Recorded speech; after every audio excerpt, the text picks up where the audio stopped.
remember turning on the late movie, and I would sit and hold Carolyn and sing to her.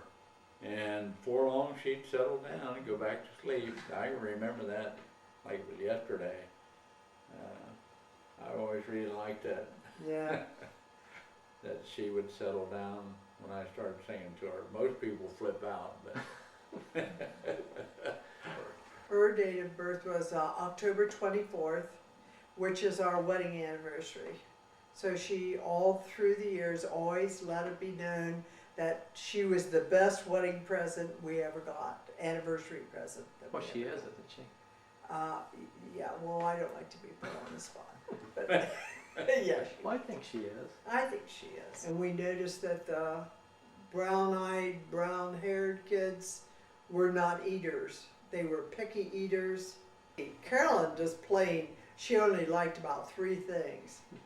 And one of the standing jokes that we have is she didn't even like things that normal kids like to get donuts or cream filled, anything. That was a great treat in our family. I baked things, but we never went out and bought something like that. That was a special treat.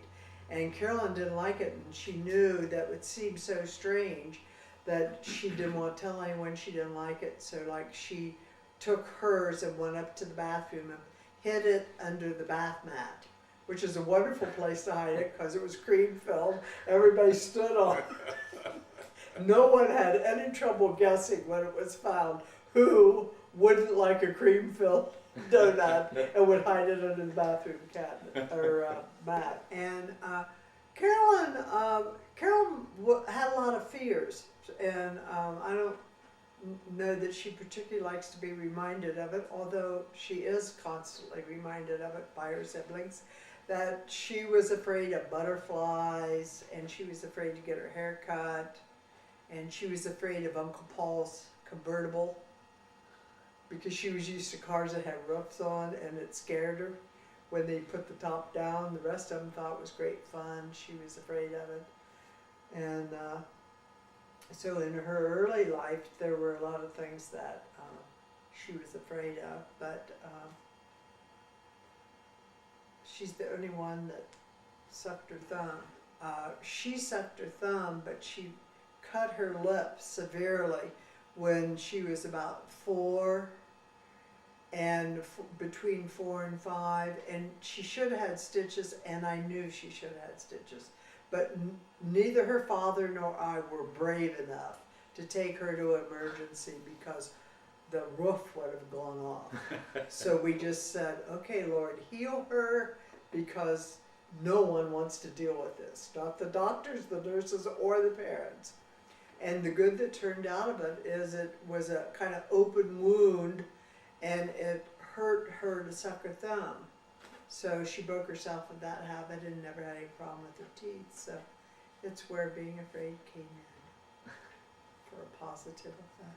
But what do we call that blanket she liked? Her security blanket? She had a security blanket that had kind of a silk, huh? Yeah. Kind of a silk binding on it, and that was, instead of sucking her thumb, she always grabbed onto that thing. As I remember. And she was a cheerleader for St. Thomas basketball. They didn't have football. Right. She never watched the game. She was never interested in sports.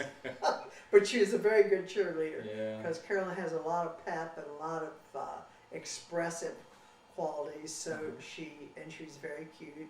So she made a good one, although sports didn't interest her at all. Student too. She was a good student.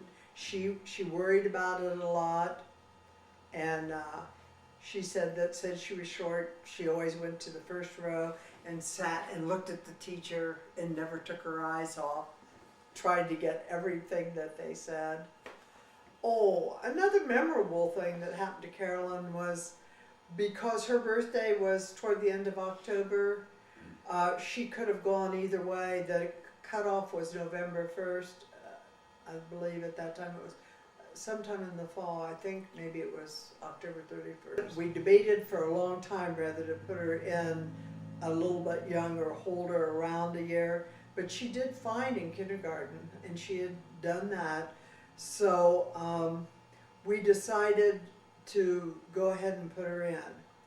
And we put her in St. Thomas, and she would come home and she would have real terrible marks on her papers. And I knew she was smart. I knew that that couldn't be the problem. So when I talked to the teacher said that she thought Carolyn worried more about what she was wearing to school that day than she worried about whether her work was done. She just didn't seem that academic. And she thought that Carolyn didn't listen to the instruction. It was what they called Montessori theory. And what you do is, I would say, give her instruction on and off through the day. I would say, Carolyn, you go over to the blue chair and touch it, and then go over to the plant and walk around it 3 times, and then come over to the couch and sit down, and then get up. So you give them a series of instructions. Then come out and do the dinner dishes. Give her a series of instructions, and she had to remember it all and see if she did it.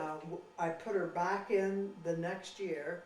And the other thing we considered is she was so small. It didn't like she was going to be tower over everybody in her class. She was still one of the smallest kids in the class. She just went in a little older. So it worked.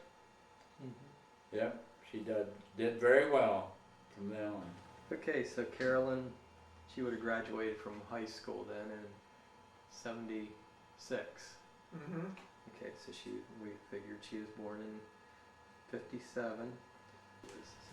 She worked at Tom's Ice Cream Bowl first, and as a waitress, and then she went from there to Elby's, where Paul and Charlie were already working, and so they set the stage for her, which I'm not sure was good or bad. So we tend to call it Quinn's place because Paul, Charlie, Carolyn, and Francie all worked their way through college by working there in the summers and Christmas and different. Actually, High I think school. Bob Adams was the biggest influence at Elby's. Oh no. So she was a wonderful waitress. She made really Oh, good yeah, money She made the bucks. because she was good at it. Mm-hmm. Yeah, and she cared about things too. That makes Yeah. a good waitress.